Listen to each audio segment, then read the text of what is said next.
Western Spring Television. Ours it is.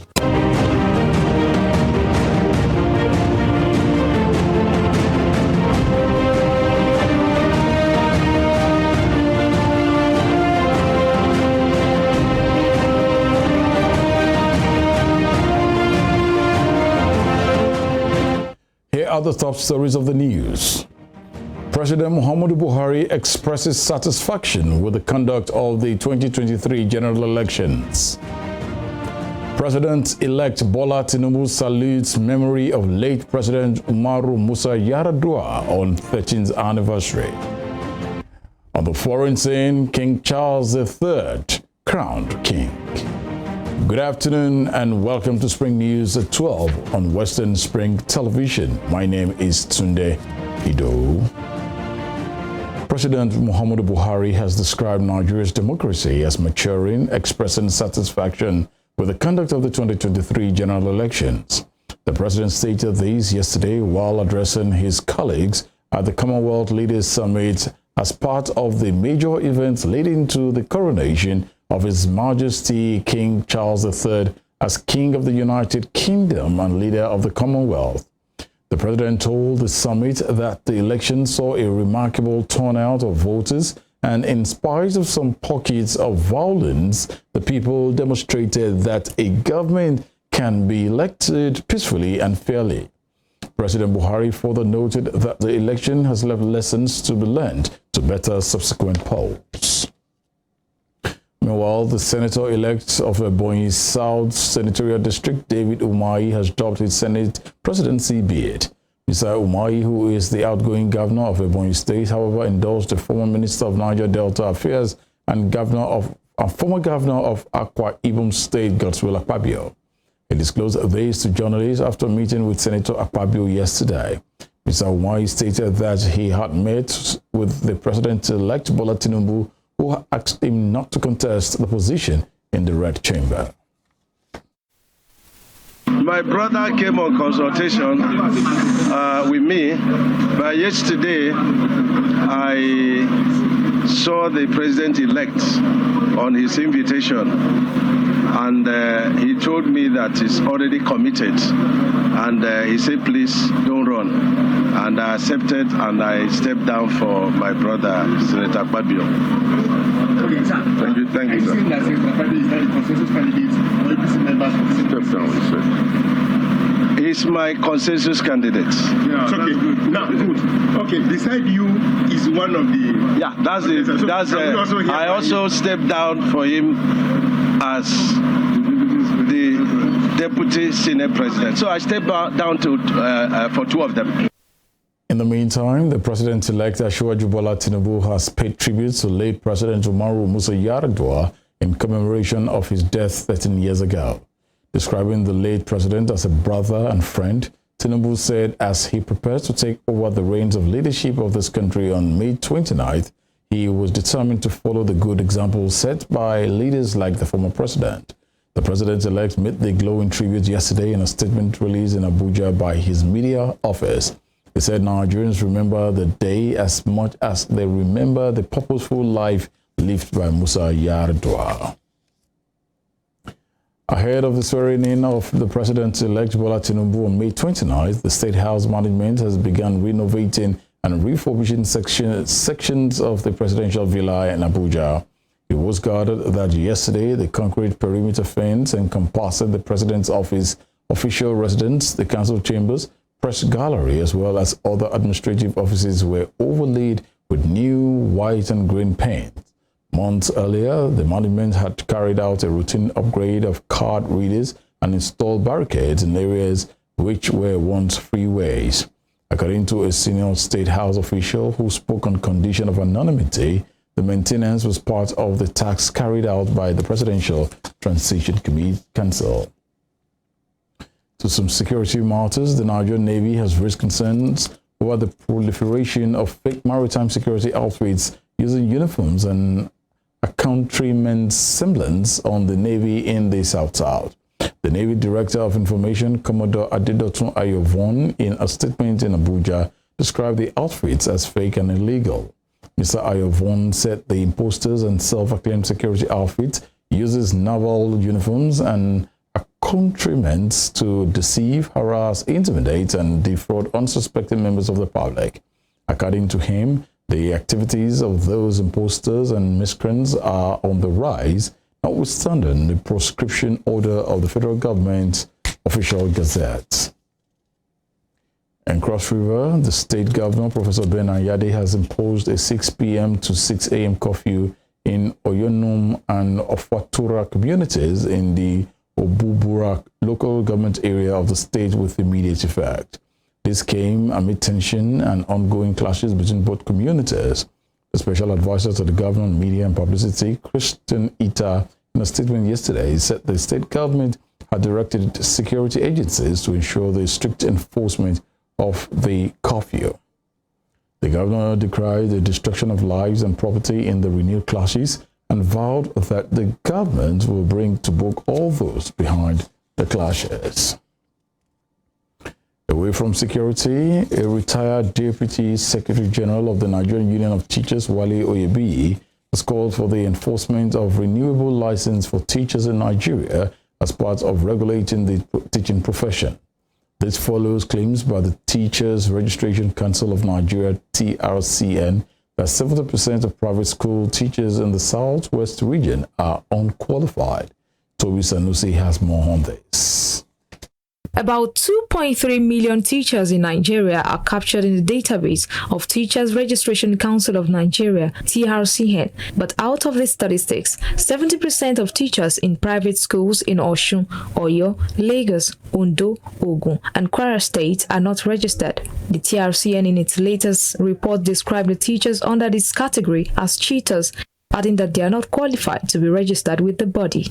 However, few educationists like Wale Oyebi, a retired Deputy Secretary General of the Nigerian Union of Teachers, says many teachers in private schools are not registered under the TRCN owing to the low remuneration they are being paid. You know, the fact is, when we look at it, majority of them, they are earning less.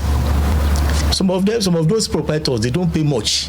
Mr. Oyebi noted that TRCN as a regulatory body for teachers should be saddled with the responsibility of enforcing compulsory renewable license for teachers in Nigeria, a situation he says has not been practicable in the teaching system. The TRCN should have the certificate now you give it to teachers, should have time lag 2 years, 3 years.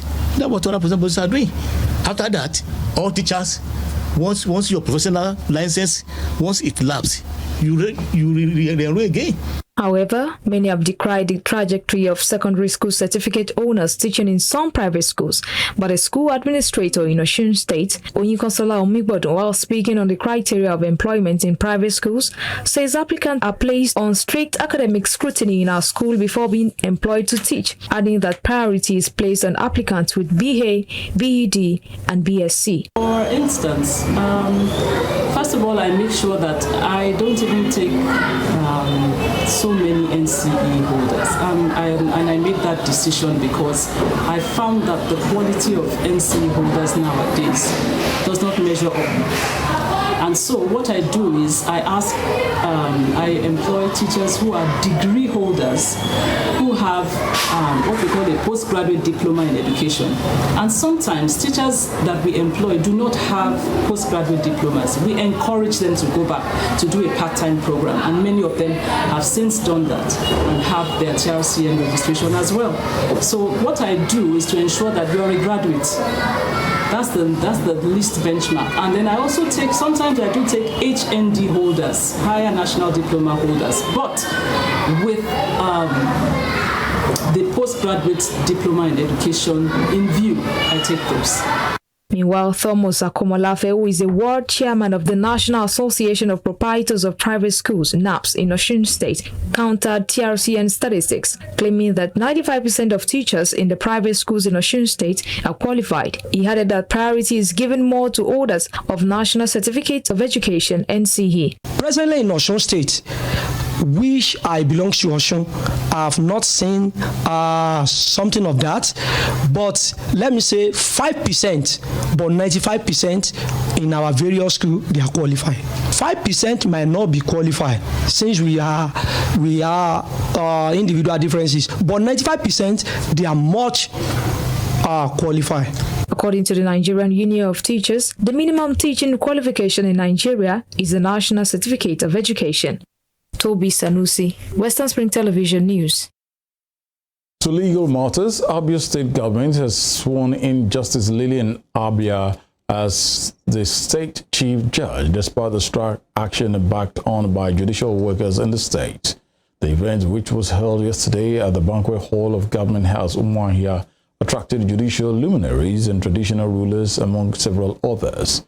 The alternate permanent secretary, Ministry of Justice and Solicitor General of the state, Ugo Chimidi Ejiogu, administered the oath of office and allegiance on the new chief judge. Justice Abai, who had been serving as acting chief judge for a few months, was thereby sworn in as the substantive chief judge of Abia. Governor Okezi Ikpeazu congratulated the chief judge on her new appointment, expressing hope that her tenure will be successful and add greater value to the state judiciary. Moving on, the Federal Commissioner, National Population Commission, Dr. Abdul Malik Durungua, has assured Nigerians that the 2023 census will address the myriad of problems bedeviling the country. Dr. Durungua, representing Kaduna State at the Commission, stated this during a news conference with members of the Southern Kaduna Journalists Forum in Abuja on Friday. He said most of the issues affecting the country will be over when the census was thoroughly conducted, adding that the exercise will show the government where the problems are. According to him, the census will provide the needed data for the government and its partners to plan how to respond to people's needs and how to set the country on the path to sustainable development. You're watching Spring News at 12 on Western Spring Television. We'll be right back after this break.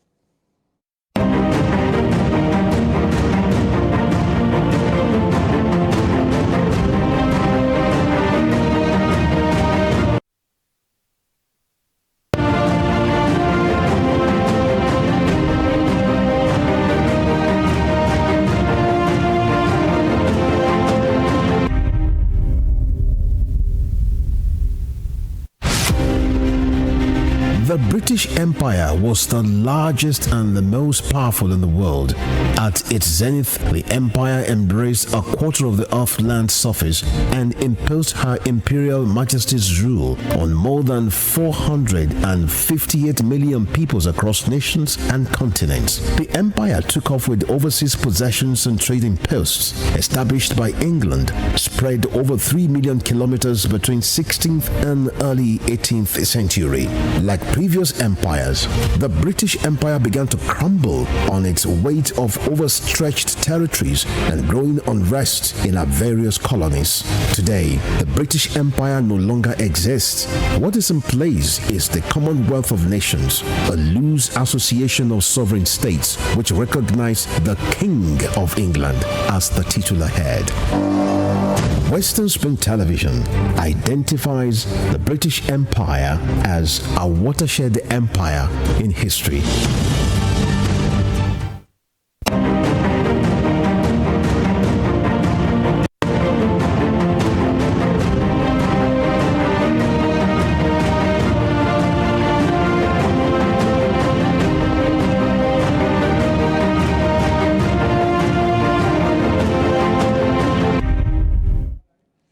Thank you for staying with us, and moving over to other stories.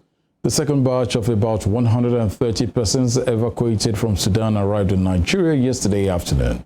They arrived at the Nnamdi Azikiwe International Airport in Abuja around 3:30 p.m. aboard the Taco Airline aircraft.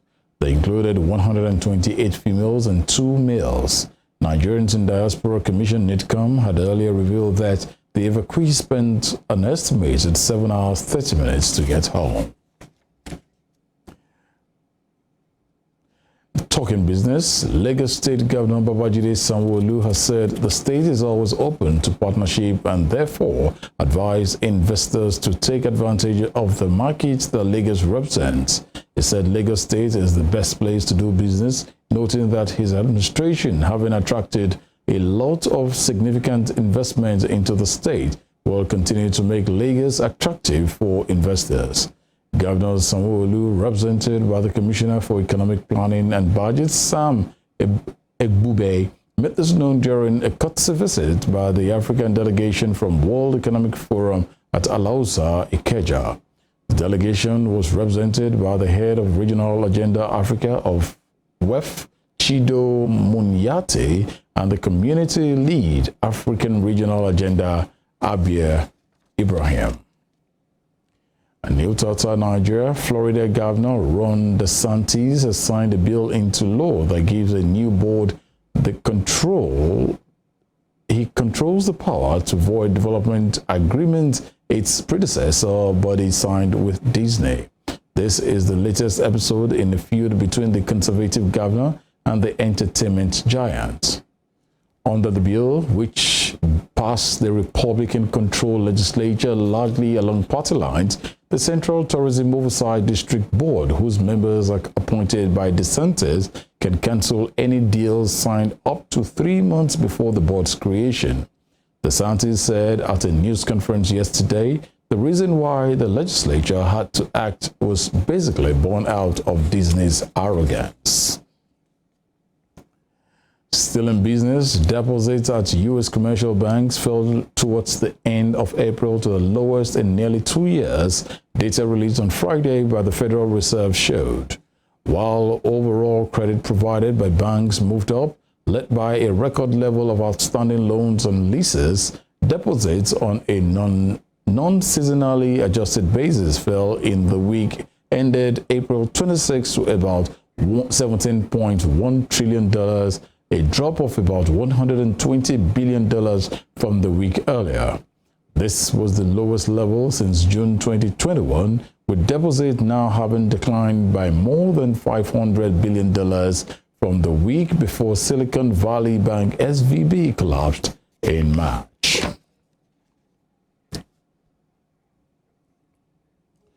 On the foreign scene, King Charles III has been crowned, placing his hand on the Holy Gospel.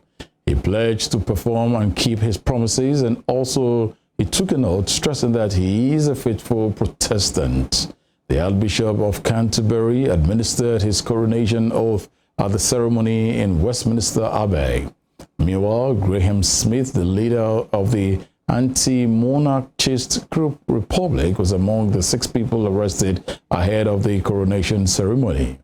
Members from the Republic had gathered near Trafalgar Square in London a few hours ahead of the coronation ceremony for a Not My King protest.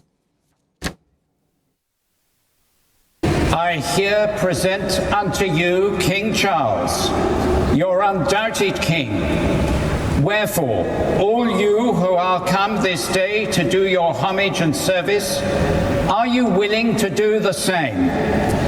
God save King Charles.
We say God save the king. Moving over to the Russia-Ukraine war, the Ukrainian military has brushed aside claims by the head of Russia's Wagner mercenary force that he will withdraw his fighters from the battle for the Ukrainian city of Bakhmut, saying the mercenaries were holding firm and receiving reinforcements. Ukraine's military made this known yesterday, noting that Wagner fighters were reinforcing positions in Bakhmut with the likely intention to try and seize the destroyed city before Russia marks the Soviet Union's victory in World War II on the 9th of May. In a video statement, Wagner boss Yevgeny Prigozhin said his men had been starved of ammunition by Russia's defense ministry and that he will withdraw his men and expected the Russian army to take their place in Bakhmut by May the 10th. The announcement said bureaucrats had held back supplies despite knowing that Wagner's target date to capture the city was May 9th, when Moscow holds its Victory Day parade. In the Middle East, Iran executed a Swedish Iranian dissident convicted of leading an Arab separatist group accused of attacks, including one on a military parade in 2018 that killed 25 people. Habib Farajola Chab was sentenced to death for being corrupt on earth, a capital offense under Iran's strict interpretation of Islamic law. State broadcaster IRIB reported his execution this morning. Iran said in 2020 its security forces arrested Sweden-based Chab in Turkey and took him to Tehran without saying where or how he was captured. Swedish Foreign Minister Tobias Billström reacted with dismay to the execution, saying his government had pleaded with Iran not to carry it out. He stated that the death penalty is an inhuman and irreversible punishment, and Sweden, together with the rest of the EU, condemns its application under all circumstances. And in Africa, at least 176 people have been killed in flash floods in the Eastern Democratic Republic of Congo, according to regional officials. Torrential rain in South Kivu province caused a river to overflow on Thursday and led to significant damage and loss of lives in the villages of Bushushu and Yamokube. South Kivu Governor Theo Wabijay put the death toll at 176 and said that other people were still missing. Meanwhile, a local civil society member, Kasole Martin, said 227 bodies had been found, noting that people are sleeping out in the open as schools and hospitals have been swept away. And talking sports, Lewis Hamilton said his Mercedes team desperately need a car upgrade after a difficult Friday practice at the Miami Grand Prix. The seven-time champion was 0.928 seconds slower than Max Verstappen's Red Bull, which set an imposing pace. Hamilton said it was a kick in the goals and it's a little bit difficult to take sometimes, adding that the team desperately needs an upgrade. Mercedes are due to introduce a major car development at the next race and Emilia-Romagna Grand Prix on May 19 to 21. Before we end the news, here is a recap of our top stories. President Muhammadu Buhari has described Nigeria's democracy as maturing, expressing satisfaction with the conduct of the 2023 general elections. The president-elect, Asiwaju Bola Tinubu, has paid tribute to late President Umaru Musa Yar'Adua in commemoration of his death 13 years ago. On the foreign scene, King Charles III crowned king. You can follow us on our social media handles on Facebook, Instagram, and Twitter at Western Spring Television. You can also watch us live on our YouTube channel at Western Spring Television. That ends Spring News at 12. I am Tunde Ido. Good afternoon.